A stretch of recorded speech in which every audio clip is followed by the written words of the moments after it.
100 रोटी वाला ससुराल। सुनो जी, मुझे तो शीतल की बड़ी फिक्र रहती है। उसका ध्यान तो बस घर के बाहर दोस्तों के साथ घूमने फिरने में ही रहता है। उसे कुछ बोलो तो एक नहीं सुनती। मैं तो कहती हूँ इसकी जल्दी शादी वादी करवा दो, वरना लड़की हाथ से निकल जाएगी। तुमसे ज्यादा चिंता है मुझे शीतल की शादी की। कल ही वो रामपुर वाले मौसा जी को फोन भी किया था। बता रहे थे एक लड़का है नजर में, उनका अपना घर है और लड़का भी अच्छा है। अरे तो फिर बस बात चलाओ ना, एक बार देखे तो सही लड़का और घर बार कैसा है।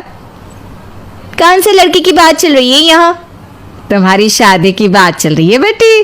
अब तुम्हारी शादी की उम्र हो रही है तो लड़का तो देखना पड़ेगा ना। उफ़ो, मुझे अभी नहीं करनी शादी वादी।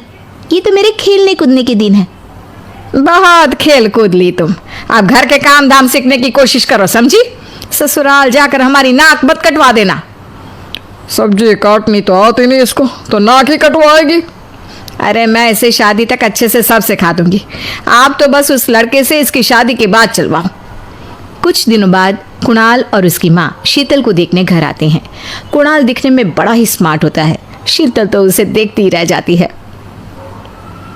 देखो जी, हमारी कोई डिमांड तो है नहीं, बस हम चाहते हैं कि लड़की घरेलू हो, घर के सारे कामकाज संभाल ले। अब आपके परिवार में तो बस 3 ही लोग हैं, पर हमारा तो खूब भरा पूरा परिवार है। बाकी हमें लड़की के घूमने फिरने दोस्तों से मिलने से कोई दिक्कत नहीं है। घर का काम करने के बाद जो चाहे सो करे। अरे वाह, ये तो इतने बढ़िया लोग हैं। लड़का भी इतना स्मार्ट है और ऊपर से इन्हें मेरे घूमने फिरने से भी कोई दिक्कत नहीं है। हे भगवान, तूने तो बिना मांगे मुझे सब दे दिया। बताओ जी, और क्या चाहिए हमें? हमारी तरफ से तो रिश्ता पक्का है जी। बस फिर तो हंसी खुशी शीतल और कुणाल की शादी हो जाती है। शीतल मन ही मन बड़ी खुश होती है और उसी खुशी के साथ वो अपने ससुराल में कदम रखती है। आओ बहू, तुम्हारा अपने ससुराल में स्वागत है। ये मिलो अपने परिवार से। ये तुम्हारे ससुर जी, तुम्हारी ननद सुनीता और गीता, सुनीता के पति राजेश और उनके 2 बच्चे राजू और चिंटू। ये ना हमारे साथ यहीं रहते हैं। ये तुम्हारी दादी सास है और बाकी लोग अभी बाहर गए हुए हैं। इतने सारे लोग, ये सब यहीं रहते हैं इस घर में? अरे अभी तो मेरे देवर देवरानी और उनके 3 बच्चे यहाँ नहीं है। उसके मायके में भी शादी थी ना, तो बस वहीं गई है, कल तक आ जाएंगे। हे भगवान, ये घर है या धर्मशाला? ये सब एक साथ इस घर में कैसे रहते हैं? मुझे तो पता ही नहीं था इनका इतना बड़ा परिवार है। अब समझी कि कोई डिमांड क्यों नहीं की इन्होंने। ये सब चाल चले मेरे साथ। अरे बहू, खड़े खड़े क्या सोच रही हो? चलो अपने कमरे में जाकर आराम करो। जी माँ जी। अगले दिन शीतल का ससुराल में पहला दिन होता है। शीतल रसोई में जाकर सबके लिए खीर बनाने लगती है। तभी उसके ननद सुनीता आती है। अरे वाह भाभी, आज क्या बना रही हो? बस दीदी, आज वो पहली रसोई है ना, तो खीर बना रही थी। अरे भाभी, ये खीर वीर रहने दो। घर में 4 लोगों को शुगर है और कुछ लोग मीठा ही नहीं खाते। आप ना सीधा खाना ही बना दो।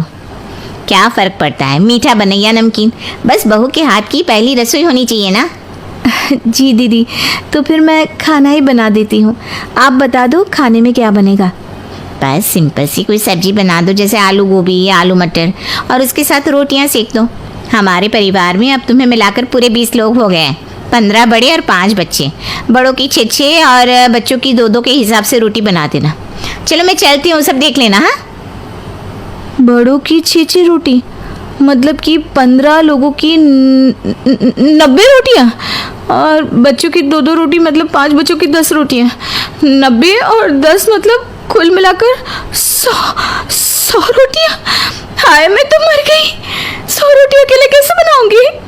हाँ, ये तुमने मेरी शादी कहाँ कर दी। शादी से पहले तो मैंने कभी 4 रोटी से ज़्यादा नहीं बनाई। शीतल एक बड़ी सी परात में 100 लोगों के हिसाब से आटा निकालती है और उसे गूंथना शुरू करती है। आटा गूंथते गूंथते शीतल के पसीने छूट जाते हैं। उसके बाद बारी आती है रोटी बनाने की।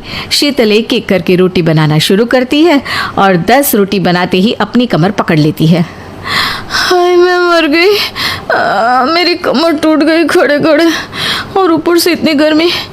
मैं 100 रोटियाँ कैसे बनाऊंगी? अरे भाभी, सब बाहर रोटियों का इंतजार कर रहे हैं, जरा जल्दी जल्दी रोटी सेक दो। सब